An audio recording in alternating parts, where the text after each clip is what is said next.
Well, welcome back, everybody. I got Justin Burgess here. I got Stephanie Koch with Hendry Marines out of Tampa, Florida. Good morning. She is a stud in the HR LinkedIn space. I think you're one of the first to kind of do what you're doing that's still heavily invested in HR as your core passion. But I think you've kind of transitioned into this, I don't want to call you a superstar, but I think you get into a point where, and I don't think it's something that you maybe wanted or like, it's a weird, and I'm having that fear too, like you're getting asked to speak at all these conferences and you're very good at what you do, but I don't think it's what you, when you first got into HR, you're like, I'm going to be doing that more than. Well, not really, because initially, is this a real microphone? Yeah. Am I supposed to be talking in it? Yeah. Okay. I just want to make sure. It's not fake. So I always say the two things that I never thought I would say are, yes, I'll speak in public because it's terrifying. And the second thing is, my God, I love healthcare, because for so many years, the companies I worked for were fully funded and it was tragic. Now looking back. But to answer your question, no, I did not start speaking with the intent to create this movement, if you will. Yeah. But I'm a pay it forward kind of person. So if someone would have asked me 10 years ago what I would be doing now, and this is not what I expected, but now it's such a passion because I've seen the tremendous results for the last two companies I've been with, changing the healthcare strategy and partnering with the right insurance advisors. So I can't help myself. And you're a heavy utilizer of healthcare. I mean, I know your son. I mean, you've been dealing with that for a long time, and Yeah. you don't have to share that, but everybody knows your personal Right. story. But like, you're a user of healthcare more than an average employee. Like me, I'm 34 years old. I don't really Right. use healthcare, so I don't know how to manage the healthcare system. I know how to do it now. Yeah. But when I was Yeah. 22-year-old Justin, first job, like I didn't know where my DPC or where my doctor was. And now we got DPCs, we got all these innovative programs. But Right. talk about how your employees, with all the cool stuff you're doing, from a year one versus year 2, 3, 4, 5, like how do you feel like it's progressed over the last couple of years? Well, there is something to be said about, employee communication is difficult. So there's no perfect system, and my employees are still learning. So I'm not here to say that it's perfect, but there's definitely been an evolution. And I think as an HR professional, we have to be invested in the communication with the employees, because if not, the employees are going to get lost. But the one thing I decided a couple years ago, and I know this is going to sound crazy, but I stopped doing open enrollment meetings every year. And because, we would put on this dog and pony show, you'd spend a lot of time, not only the HR team, but bringing in vendors to have employees sit through meetings when in actuality, they really weren't listening. And they didn't need healthcare at the time, but when it came time for them to need it, that's when they needed us the most. So I wanted to invest the time in communicating throughout the year, and not just per se the one time during open enrollment, but keeping that conversation going and then being there to support them when they needed it. Have you done more video style, like communication throughout the year? Well, we're still a little old school because we are a shipyard. Yeah. We are progressing in the communication space, but we do still use, notices by the time clocks. Some of the folks, 80% of our folks, or even more, don't have email at the company. So that's been a progression too, is making sure we have proper communication for them, whether it's email or cell phone number, and we use those resources to communicate with them as well.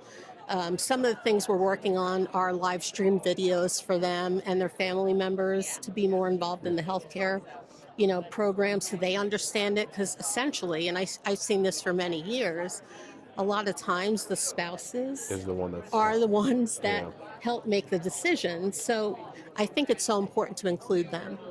Yeah, so one of my old clients was actually a fish processing company and about 500 employees. I'm still trying to get you as a client. I won't name you, but you know who you are.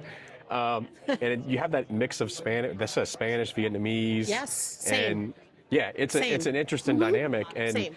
I had a guy that needed a $60,000 drug. I just needed him to apply for the PAP program. I'm calling him. And the guy's like, talk to my wife. And I talked to the wife. Application was done, 60 Right. grand off my plan. But that guy was on a tractor.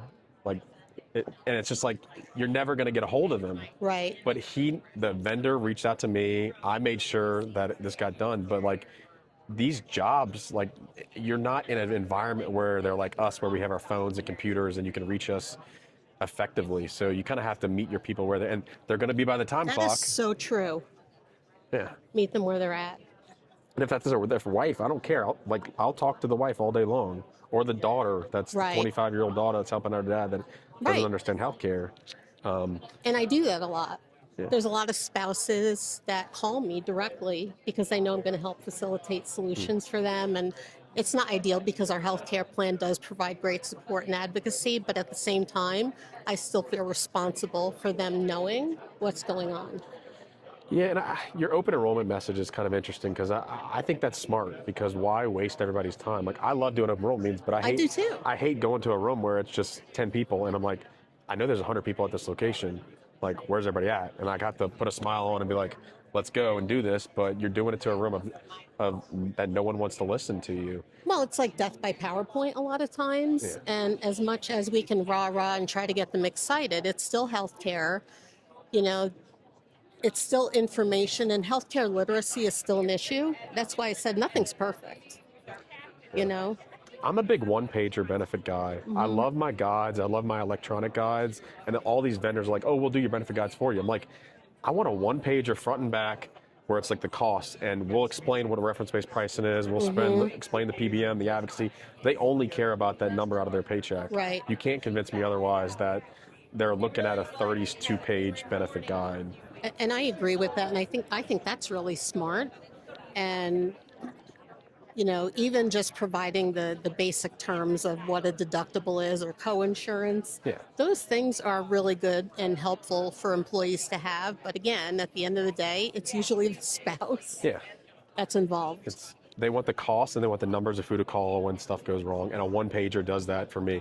And some of my clients, I have it saved in my photos because I took a picture of it. Yeah. I just text it to them because you can text a PDF, but it's just easier to like send a photo. And as the broker, like a lot of this stuff is not my responsibility of like, you know, I know some argue like we shouldn't be talking to employees, you should be doing other things, but I want to build that relationship with that team and be like, hey, look, I know we have an advocacy center with your TPA. They're going to handle all this stuff. You have Yeah. HR, but like, if you're calling me, like you called everybody on the line first and I answered and I picked up. And that's kind of how you like, I talk about like HR people, like there's only so much you can grow in an HR. You start off as a generalist, you're manager, now you're a director, and some directors are like, I don't do that. That's not my job. I want to be strategy, but like, you got to meet your people where you're at. And if that means helping them when they're in need, like, be the good person and just help them. And Yeah, so one of the beliefs I've always had is regardless of the level of position I'm in, because I've been a vice president of HR, I'm a director of HR, I've been a manager. I want my employee to speak to whoever it is in my department that they're most comfortable with. Even if it's something outside of their level of responsibility, I'll jump in if I need to, but it's serving the employee's needs and making sure they're comfortable and get the outcomes they need. No, like talking women's birth control and that stuff covered. Like, I'm not suited for that. Yeah. I'd much rather give you to my colleague that can understand it from your perspective. Like, I know a lot of this stuff is new, innovative, and it's not covered, but like, that's a more appropriate conversation for people like that. Yeah, it's just meeting people where they're at. So I don't know if you have any final thoughts, or I know you're doing a lot of this roadshow stuff, but I guess what's your message to that 22-year-old college person? I wanted to be in HR. I actually You worked. did? Yeah. So You never told me that. I lasted 2 like weeks. confessions. I lasted 2 weeks at a hospital, a children's hospital in New Orleans. Wow. I walked in and it was a file room of those, you know, the shelves you have to like move. Oh, God, And they're yes. like, hey, we want to digitize everything. And I'm like, not for And me. that was your job? That was my job Oh, for God. 2 weeks. I left, took my insurance job, never left. But like, people don't know that when they get into a career, they can get into the payroll side, the benefits side. And I think, honestly, people like you can be a good benefits consultant if you ever wanted to go I that have route. my health insurance license. Okay. But I'm like, people don't know that I've when been they, on the broker side, yeah. when they sign up for a job as Yeah. an HR generalist that you're speaking on stages in front of hundreds of people. Like that's Yes. inspiring to people like me and people in this room. Like they look up to people like you.